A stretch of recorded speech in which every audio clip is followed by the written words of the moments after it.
Shalom. All praises, honor, and glory unto Yahweh, Ba'asham Yahushai, Ba'asham Racha Kodash. Double honors to the elders and the apostles of the great millstone, and salutations to all you sincere Akim. And this is your brother Abawan back here again with another video through the spirit and power of Yahweh, Ba'asham Yahushai, Ba'asham Racha Kodash. And once again, we are at the controversy of Zion, right? At the crossroads, right? Because you have, and this is just the title of the video right here. Igbo elder tells Rabbi, we are older than you, we are the majority. And this is basically another video going into the controversy of Zion, who's the real Israelite and who isn't, who is a true Jew and who is just Jewish.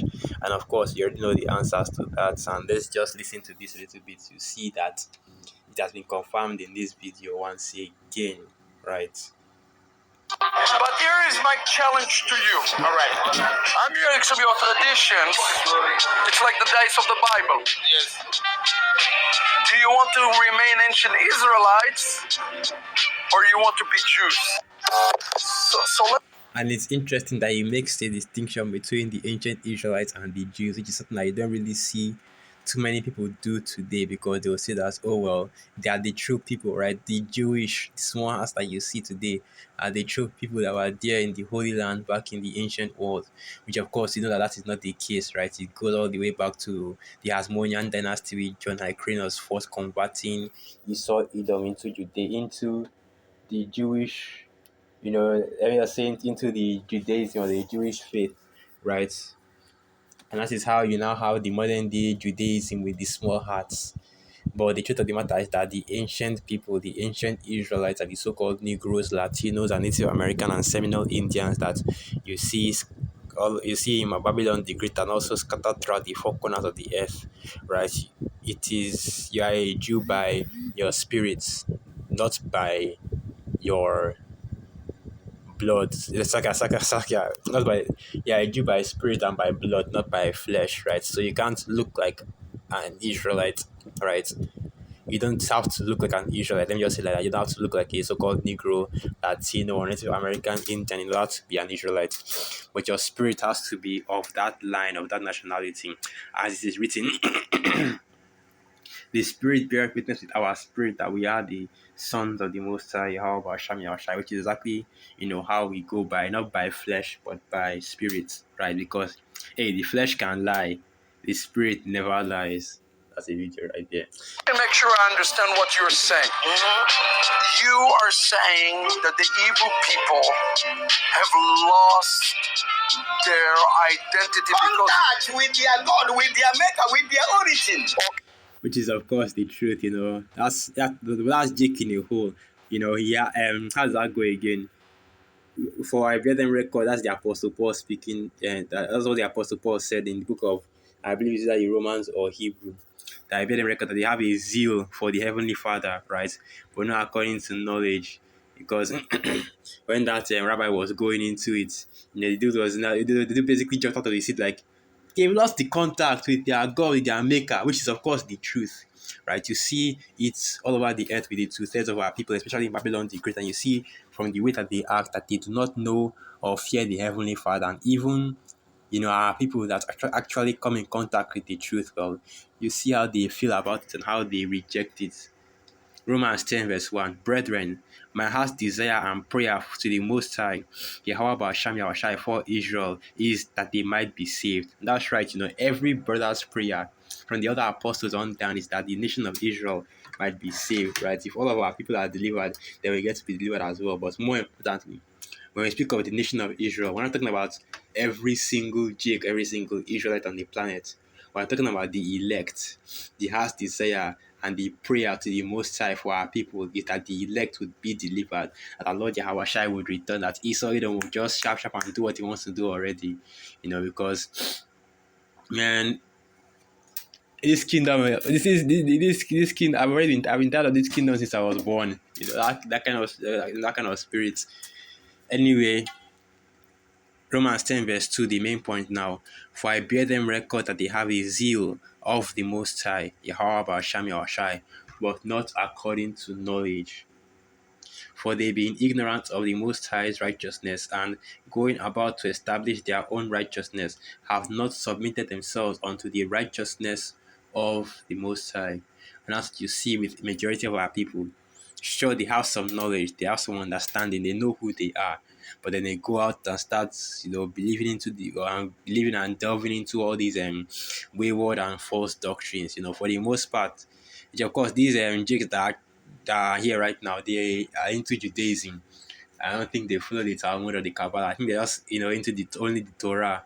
Because unlike Esau, Edom, and their own version of Judaism, the Judaism that Jake here in Nigeria worship is just the Torah, which doesn't make it any better, because it's still going off in so many places. But at the end of the day, at least they're not into the madness that you see in some of these books, man. Wild and disturbing, wild and disturbing things that go on. But anyway, let's get back into it, because he still has more things to say, and they still have more things to say. And this is just the usual conversation that goes on in Babylon the Great, because at the end of the day, everybody wants to know, even if you don't know, right? Or even if you say that, oh well, the scriptures don't matter, who the true Israelites are don't matter. That information is still very relevant information. So continuing on. Their identity because Contact with their God, with their maker, with their origin. okay, how do we know? We were this week, Abraham. We were in the place called Ibugad, Obugad, the place, the palace of God. We saw some things there. How do we know? If you are to tell me succinctly, how do we know? Do you believe that you are ancestors from the tribe of God? Of course. Of course, we believe. And people always ask that question: how do you know that you're an Israelite? How do you know that you are an Israelite? How do you know that you are the son of the Heavenly Father? Well, of course, you can't know 100%. You can't know, but you have to have faith in that. Once again, that the Spirit bears witness with our spirits, right? Because if it walks like a duck, if it talks like a duck, you're not going to call it a cow, right? But let me just get that precept. Let me just go to the precept. That the Spirit bears witness with our spirit. Romans 8, verse 16. The Spirit itself bears witness with our spirit that we are the children of the Most High, Yahweh Sham Yahushai, and if children, then heirs, heirs of the Most High, and joint heirs with Hamashiach, if so be that we suffer with him, that we may be also glorified together. Right? So when all the prophecies, all the history, uh, and basically the works that you see happening on the earth right now, basically the past, the present, and the future is aligning together to say that the so-called Negroes, Latinos, and Native American Indians and the scattered Israelites that are scattered throughout the four corners of the earth are the true Israelites according to the scriptures. You know that, we have to be those people. We have to be the people. And there's no other way around it. Right? And when the Most High Yahweh through His Son Yahweh Shai returns, He will establish it and make it known on the earth who the true people are. Of course, we believe that we're ancestors and tribe of God. Let me make it more clearer. Just like you rightly said before, that even after the dispersion of the children of Israel, that the 10 tribes, that there were other tribes that deflated to Judah. That's right. Now, I noticed also that even though they talk about how they are Israelites, they are Jacobites, their faces are completely bald.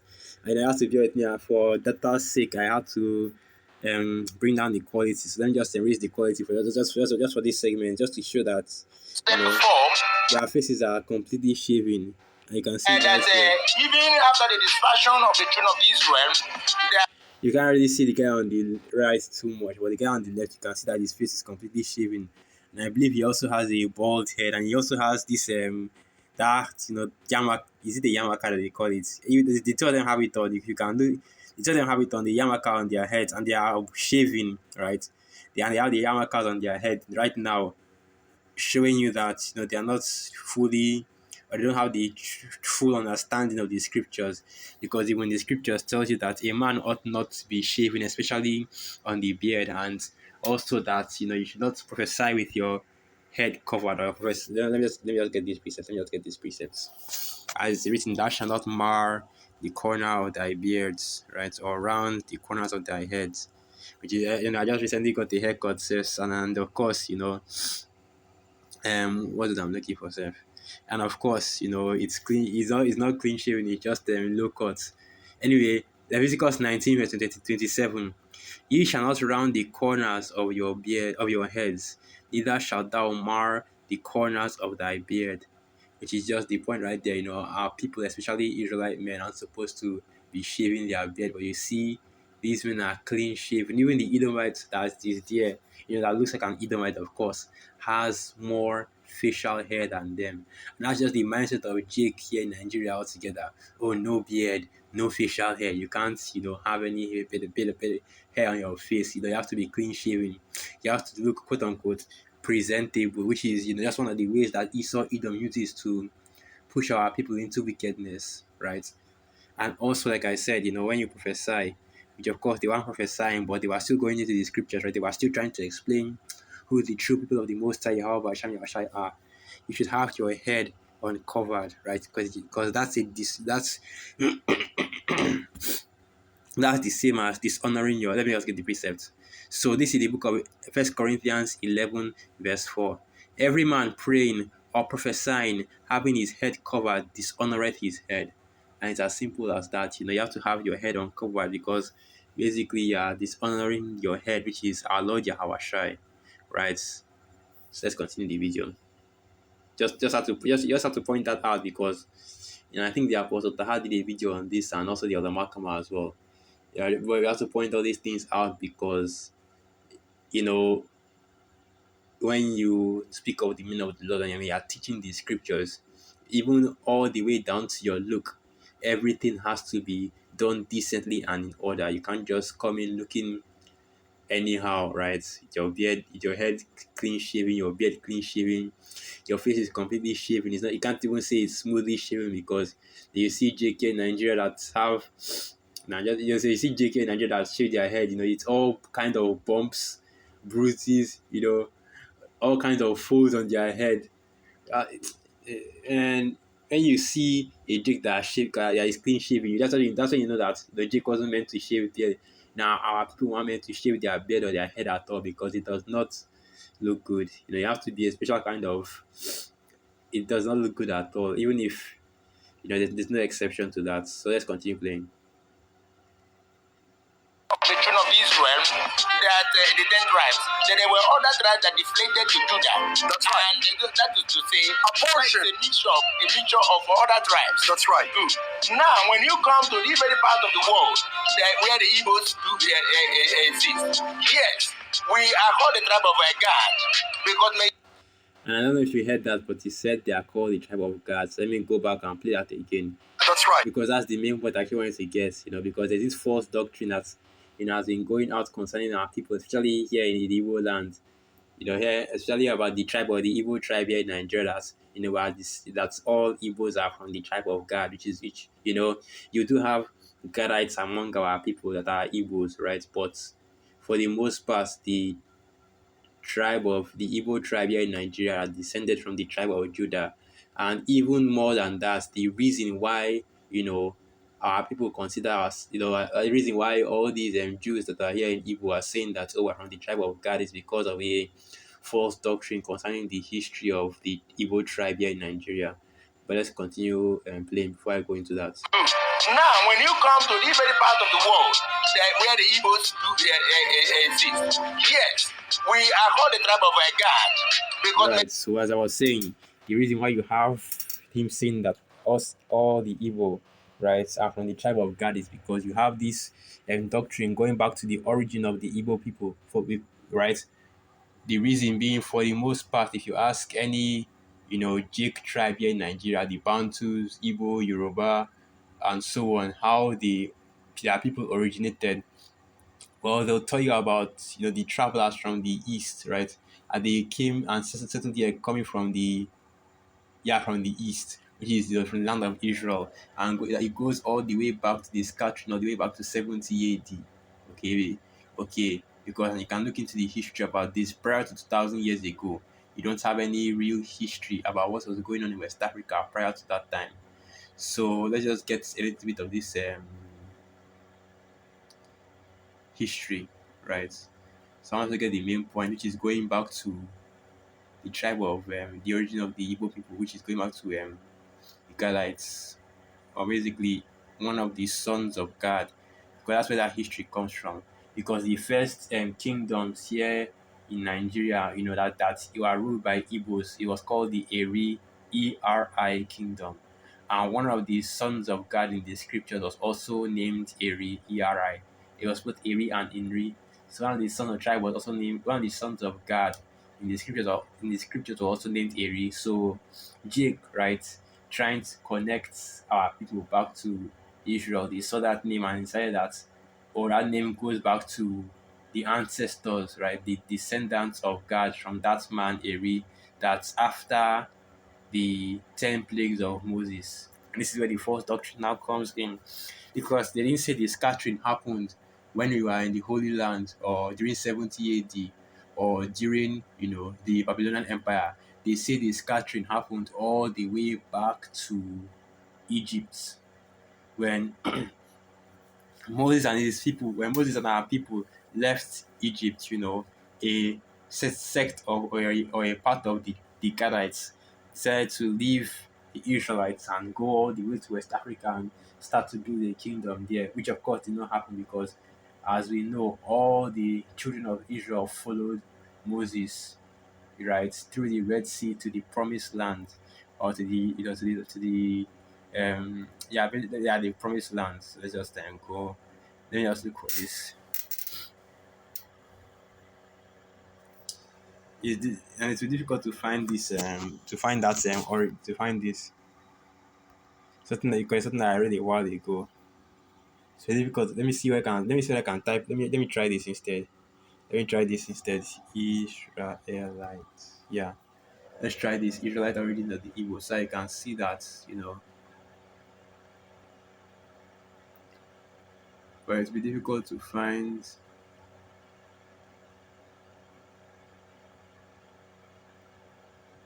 It's be difficult to find the exact. I think it will be difficult to find the actual story or to find where it is written, because you have to go and look for it. You have to look through different articles to get to the one that you're trying to get. Yes, let's try this.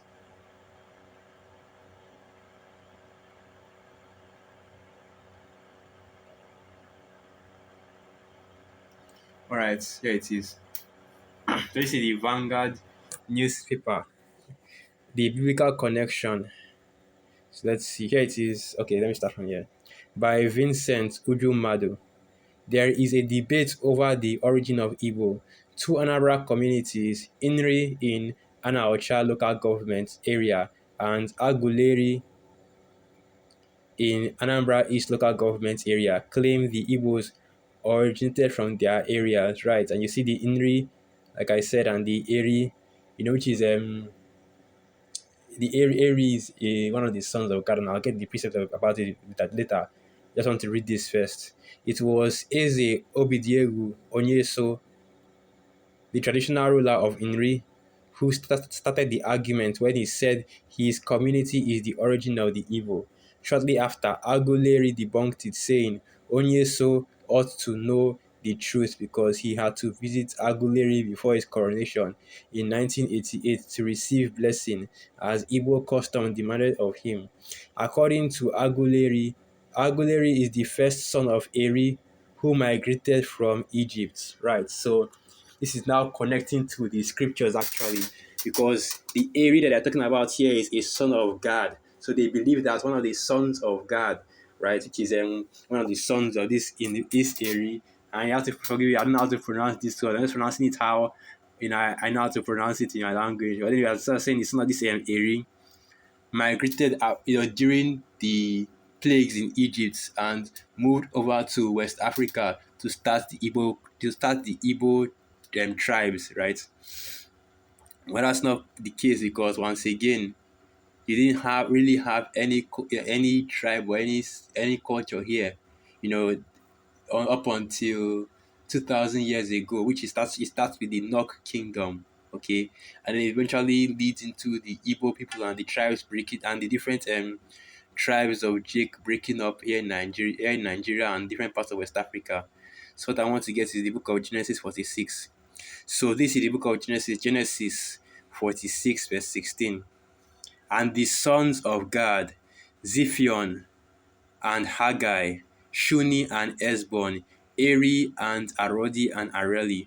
So this is where the idea of our people, being the descended from God comes from. And this is of course a misspelling of that name, because the name should actually be Eri, since there is no E in the Hebrew. So the real name is Ar Ar Arya. I think that's how you pronounce it.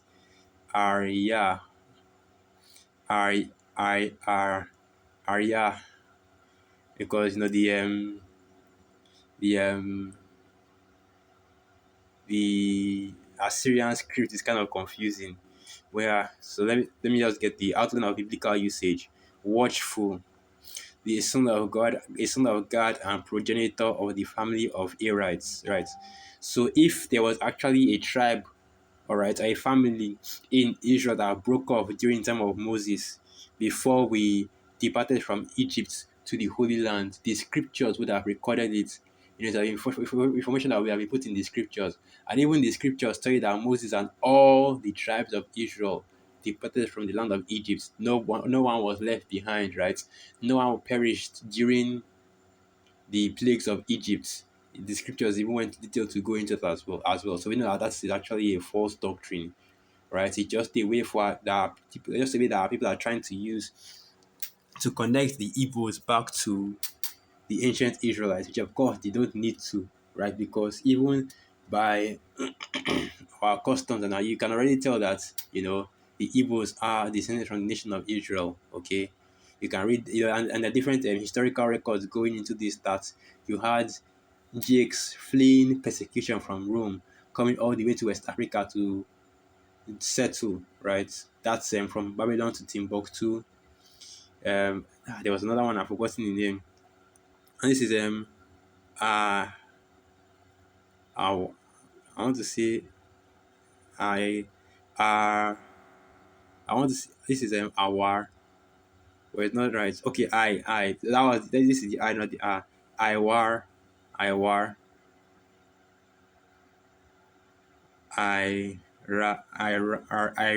Iria.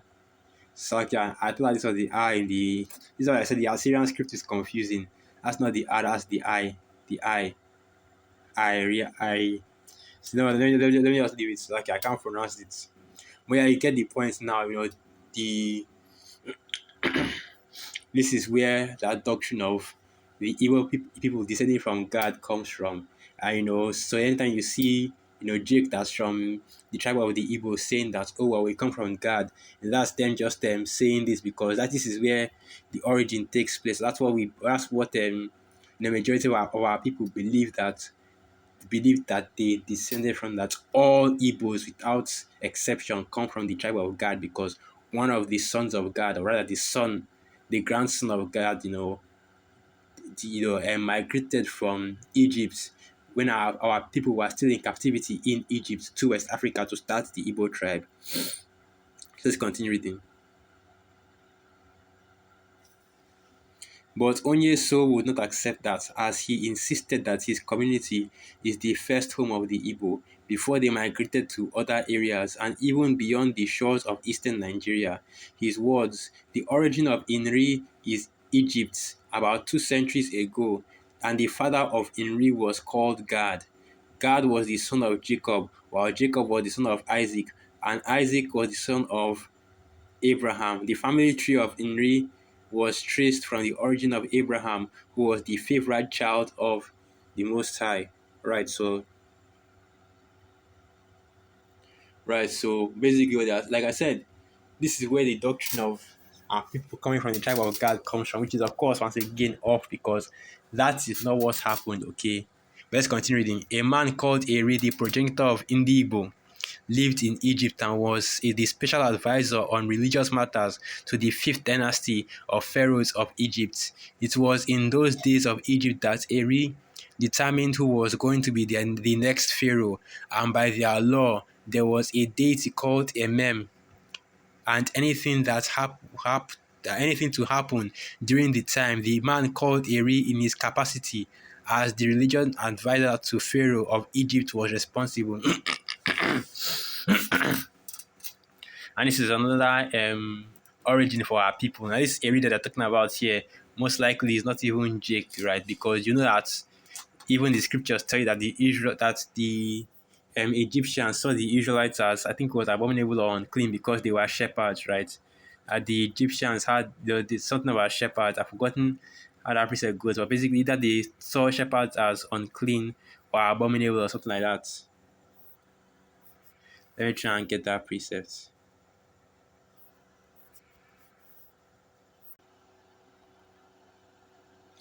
Let me do this quickly. Shepherds. Here it is. So this is the book of Genesis 46, verse 34. Genesis 46, verse 33. And it shall come to pass when Pharaoh shall call you and shall say, what is your occupation? That ye shall say, thy servant's trade hath been about cattle from our youth even until now, both we and also our fathers, that ye may dwell in the land of Goshen. For every shepherd is an abomination unto the Egyptians. Right, so they would never have allowed Jake to actually minister in their temple because they know that our people, from our forefathers, they were sheep herders, right? They were always taking care of the cattle. So continuing on from the next paragraph. Now Eri needed to help people to help him, and now Eri needed people to help him, and he recruited devotees. These devotees were all appointed by him, but he had to do something to really found their own loyalty. In their movement towards the southern side, they arrived at another confluence. This confluence was the tributary of River Niger and Benue known as Ezunna Omambala. The last son of Eri, Agulu, remained by the seaside because he was a fisherman.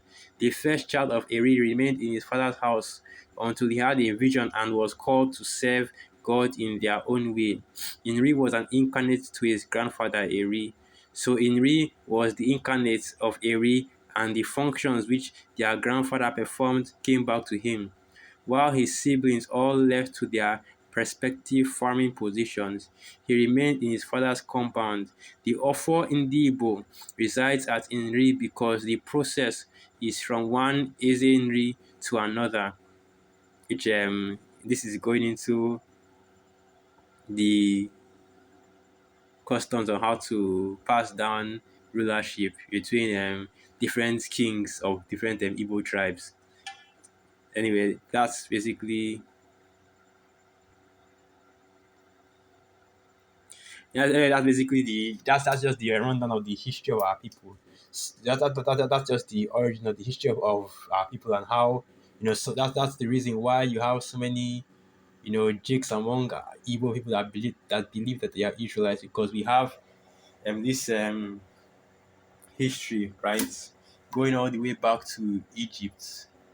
Or rather, you have this legend going all the way back to Egypt, which of course, once again, there was no tribe of the nation of Israel that left Egypt,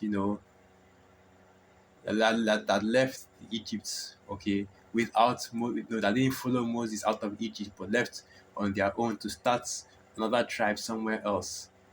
Because all the nation of Israel, all the 12 tribes of Israel were present when the Most High Yahweh Hashem Yahushua gave his covenants and gave the commandment of the nation of Israel to Moses.